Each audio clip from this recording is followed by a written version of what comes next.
Hey man, what it is? This is Deem, and I am your host, and this is By Any Means.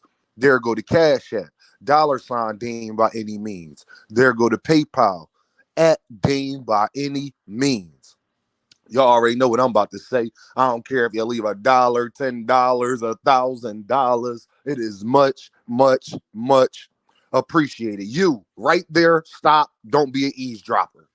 If you ain't gonna donate, just don't hate. Let's say it together. If you ain't going to donate, just don't hate. Hit that like button, sir or miss, or whoever you is over there eavesdropping. Or if you identify as something else, still hit that like button. If you understand, type understand. Y'all, I want to give a shout out to my guy, Knockout Boxing 86, for a specific reason. Hold up, y'all.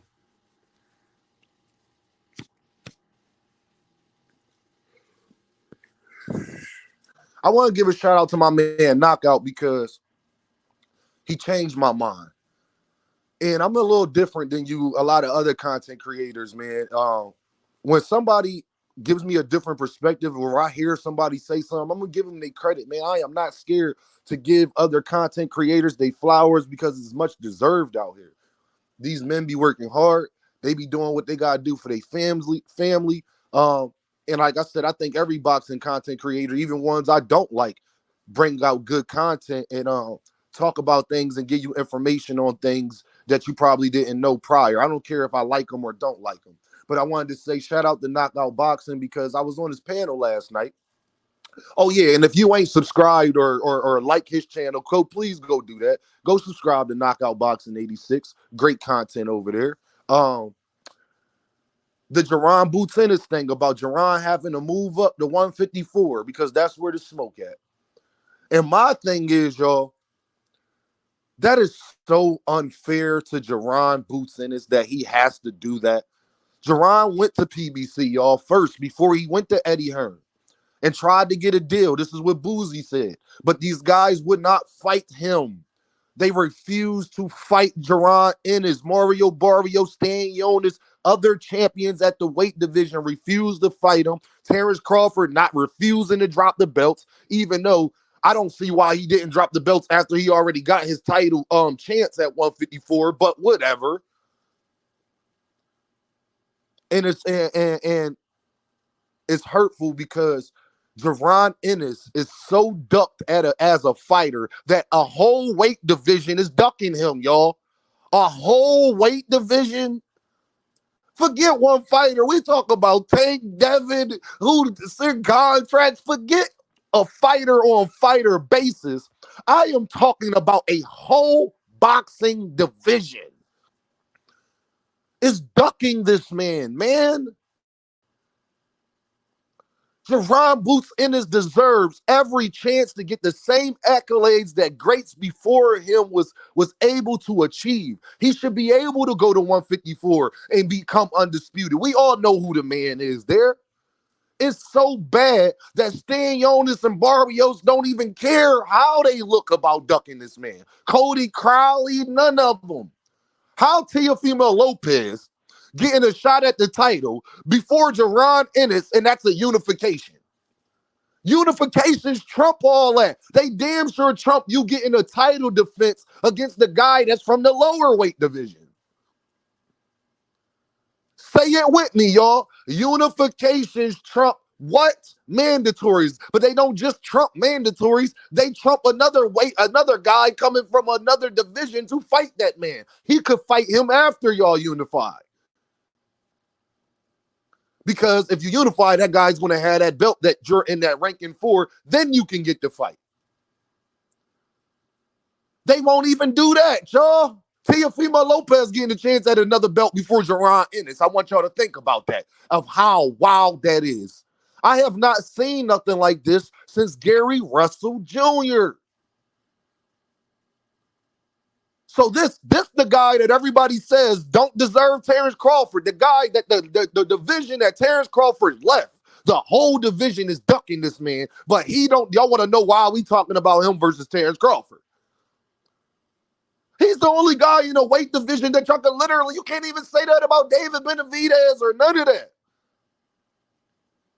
You can't say that about Canelo. You can't even say that about Gervonta Tank Davis. I want y'all to think about that, y'all. You can't even say that about Gervonta Tank Davis.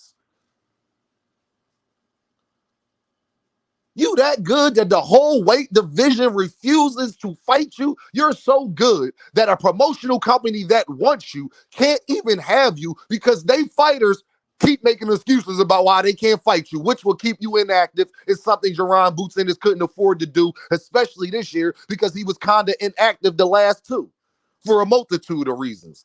So shout out to my guy, Knockout Boxing 86, because he said, Dean, I feel your frustration, dog. I gotta say it like him. Hold on, yo. Hold on, yo. Hold on. Don't start laughing. Hold on, yo. I gotta say it like Knockout. Say, hold on. Dean, I feel your frustration, dog. I feel your frustration, dog. But what could he do, Dean, if the other guys ain't gonna fight him? As unfair as it is, Dean, as unfair as it is, it don't change reality. That hit me as a man. Because this is something I preach to my friends, family, and everybody around me. You could want things to be a way, but it ain't going to change the fact you're going to have to accept what they are. And what it is, Jaron, I want you to be undisputed at 147, dog. I want you to be undisputed at 147, dog. But they not going to let you do it. Or they going to try to sit you out so long to get this achievement that it don't even be worth it after a while, man. Knockout told me, Dean, you got to go because that's your best way to get it, because now you can do what Teofimo Lopez did to get the Brian Norman Jr. fight. You go do that with the IBF and stand in the way of Terence Crawford becoming undisputed. Now he blatantly got to duck you for real, for real. Even Terence Crawford fans can't even give a reason why he shouldn't fight you because he got to fight you just to go to be undisputed. And I said, dog, that's beautiful.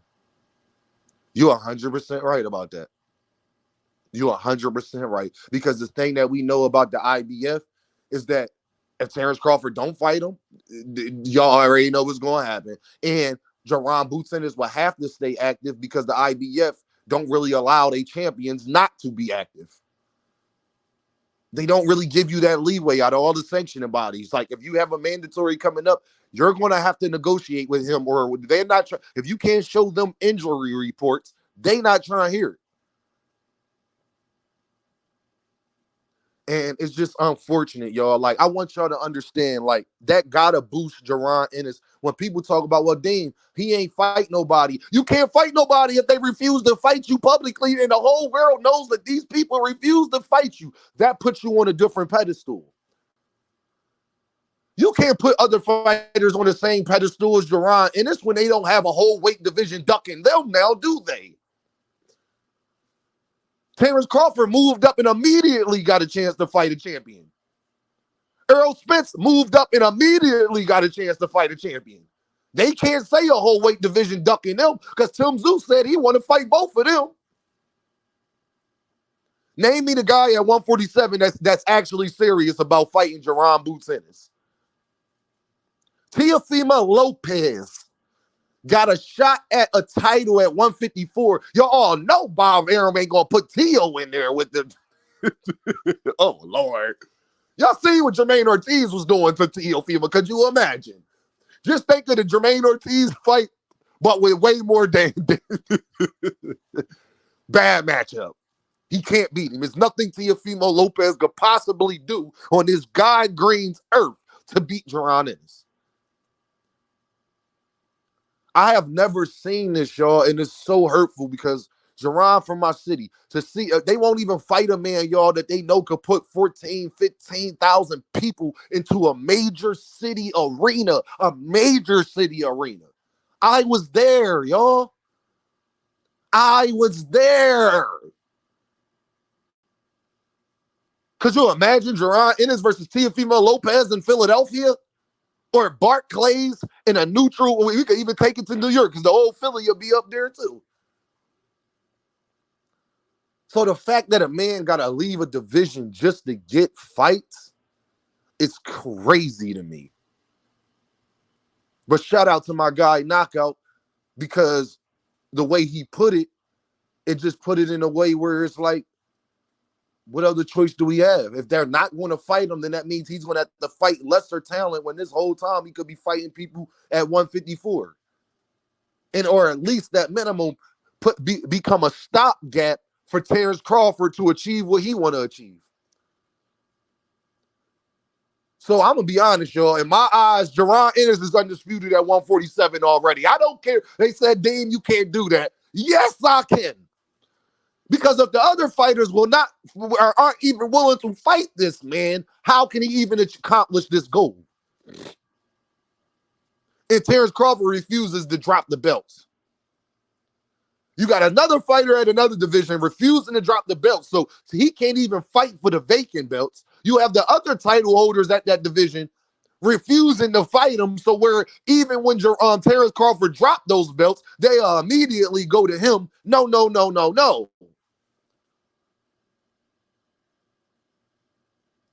And it's just unfortunate, man, for it's the same thing I feel as though David Morrell is going through, man. And it's a shame when your talent scares people that much. When your talent scares people that much. I want y'all to think about this. Mario Barrios was willing to get in the ring with Gervonta Davis, but not Jaron Ennis. That lets you know how dangerous he is. I'm going to say it to you again. Mario Barrios was willing to get in the ring with Gervonta Tank Davis. He's not even... Mario Barrios could have had that fight with Jaron Ennis, and so could Stanionis had that fight. They literally could have, like he would be on PBC right now if they was willing to fight him. Unfortunately.